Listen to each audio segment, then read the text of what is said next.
Bisogna completare gli organismi della Giunta, quindi il 7 di giugno avremo la Giunta nella sua completezza e quindi porteremo la problematica in Giunta e dopo in base al mandato della Giunta io mi muoverò. Ecco, certamente è mia volontà trovare una soluzione, non possiamo ancora rimanere nell'indecisione oppure aspettare anni che magari il Tribunale decida. Io sono sempre stato favorevole al trasferimento della Piani e quindi rimango sempre di quella posizione.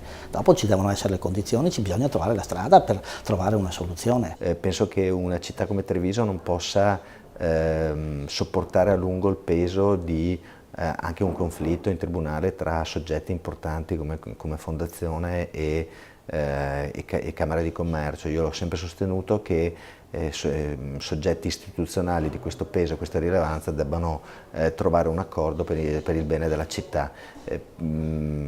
Ho condiviso questo mio pensiero con il Presidente Pozza e auspico che nel giro di poco tempo si trovi una soluzione perché l'incertezza crea dei danni anche dal punto di vista economico alla città. Io ritengo che considerato le opportunità in questo momento possa essere probabilmente vantaggioso per la città lo spostamento, poi valuteranno gli organi competenti e insieme cercheremo di trovare la via migliore.